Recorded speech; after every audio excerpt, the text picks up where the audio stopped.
Part 3, El Vija, The Journey. Chapter 25. Hours have passed. I think it feels like we left Barrios years ago, but it's only been 3 days, I think. Already time feels like it's shifting beneath my feet, something that blends and cracks like the ground during an earthquake. The thrill that everyone felt when their train first pulled out of the Ariga station has slowly diminished as we ride. Tree branches whipping at us from each side, the sun burning our skin. I look at Chico, leaning on Pequeña, their arms interlocked. She looks over at me, her eyes tired, but attempts a smile. The incessant heat, swaying off the train, make me tired, too. But I don't want to let myself sleep. My body rocks back and forth to the sound of the steel and tracks, to La Bestia's rhythm, and I suddenly remembered the promise I made to myself if I go to the train. I quickly remember to reach for my backpack, clutch it tight, and I unzip it, and I feel the Walkman, the headphones. I put the headphones on. I turn up the volume all the way. The train sways and I hold on tighter. The deep green of trees, the yellow glow of the world under the intense sun rush past me. I press play, set it all to music.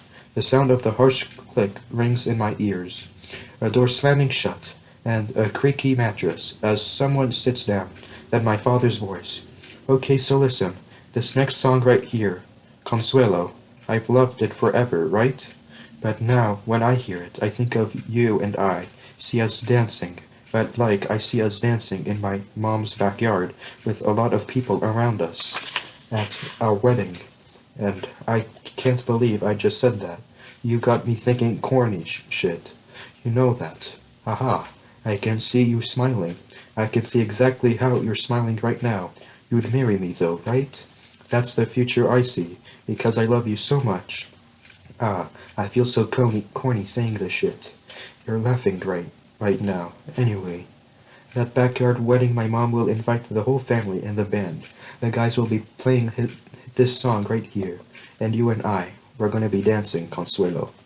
Good times are coming for us. Lots of good times. And your pain, you can leave all of it behind, you know. Okay, so this here is para ti. I hit rewind and listen to his message again. My lips silently mouth each word Juan Eduardo Rivera Garcia recorded so long ago. I listened to this tape hundreds of times. I know my father's words. I know the lyrics of each song. I know the name of every band. I can recite it all. I've listened to it more times than I can count, since the moment Mama gave me the tape and told me that even though thinking of my father made her sad, that I deserved to have something of his.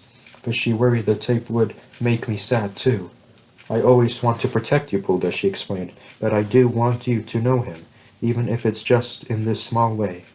I can still see her face as she got up from where she'd been sitting on the bed and left my room, closing the door behind her, already knowing it was the most I would cry in my whole life, but also knowing the pain would be worth the joy it brought me. I hit rewind again as heat thick and humid smacks at my face, and La Bestia screeches loudly at the slight bend in the track. I wonder if that's what it sounded like. The car that smashed my father's body and Mama's heart, and my future. Don't get emotional, I tell myself. There is a reason I didn't listen before. I needed to stay focused on getting us to the train. But now I allow these words to fuel my dreams to become a musician in California, like him, of somebody bringing Mama there again too. Don't get emotional, I tell my heart, that is swelling with every feeling right now. It's just a small reward. I know I shouldn't keep listening. I've gotten us this far by thinking with my head, not my heart. I have stay focused to get us through the rest of the trip.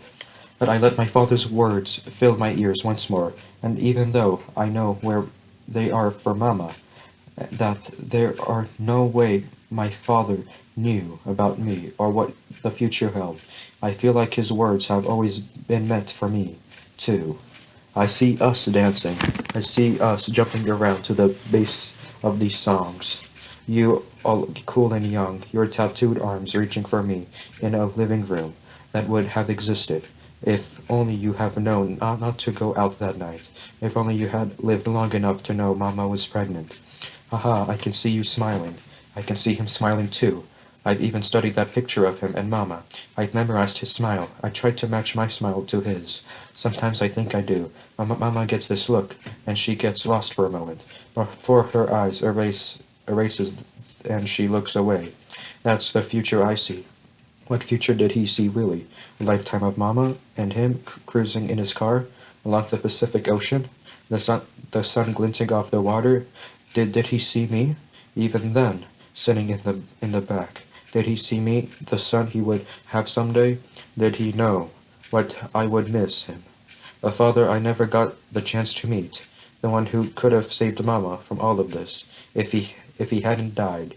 Why did he have to die? I love you so much. Could he love me even though he never knew me? The way I love him. Your pain, you can leave all of it behind you now. I'm heading there. I'm heading there to the future, to the place where he grew up.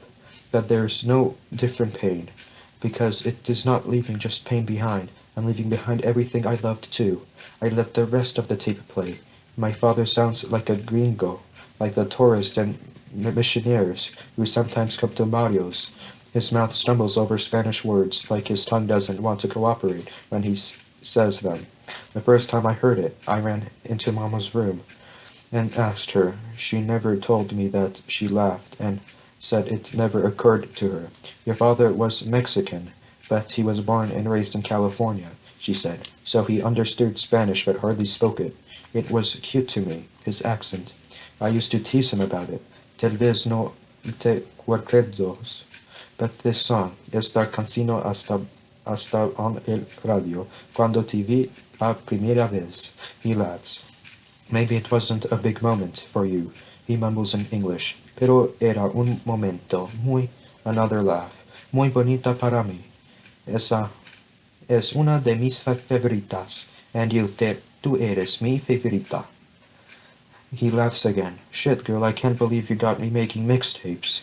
The sound of the guitar fills my ears and mind. After I heard this tape for the first time, I went to school and the next day I stayed Googling lyrics and asking my English language teacher to help me to get enough of the lyrics to Google the song and titles and groups. It took a while, but it felt like I was finding bits of my father, and each song helped me know some part of him better. And now, as I ride through this land, I feel he's here too. Somehow I know this land is in his blood, and mine. I listen to the songs, so many of them, with twangy beach guitar sound, like you could just be relaxing by the ocean, enjoying the sun instead of being killed by it. That guitar, that is how California is, I imagine. There, where the sun has mercy on Los Americanos, where it kisses their skin and turns it the right shade of brown. Not like here, not like ours, where you're from here. Your world thinks less of you. The world thinks we are ants, fleas. The world thinks they are gods. My father was a god. Someday I'll be God too. My arms and legs ache from sitting and gripping the roof of the train. Someone sits up, and I have just enough room to lie down on the other side of Bikenya, just for a little while. And don't let me fall asleep, I whisper. She looks at me, her eyes sleepy, but nods. I stare at the sky, all that sky, and I turn the volume up as high as possible. And an image of my mother, alone in her room, floats around in my head. I'm sorry, I say to her. My heart trembles, loosens the emotions. I've been trying to keep tight. Don't get emotional. I put my hand on my chest, press down hard, keep pressing until the image fades away to black. I open my eyes to streaks of pink and purple and orange, and roaring that becomes louder and louder. I sit up with a jolt, realizing I must have fallen asleep. In my chest, panic and fear. This is how people die, by falling asleep without realizing it, by forgetting where they are. I took over at Pequeña. Her eyes are closed. Next to her, Chico is asleep too, still holding on her arm, and curled toward her. I notice a man with his arm over a woman's shoulder. He stares back at me hard. The look, a message, to not even think about messing with him or his girlfriend. The guy could chew me up and spit me out. I opened the cassette player and flipped the tape over. Esta aquí es muy buena, Consuela. Cool as hell, baby. I think at the sky again, the colors burning and intensifying with every passing second. So beautiful. It seems almost impossible to think we won't make it to the States. I focus on the intense red as we ride to Ixtecpec. A red, a red that, up in the sky like that, doesn't remind me of blood. And I watch as the sky darkens, going from purple to a deep indigo. I watch as the bright colors get swallowed up and the night finds its way in.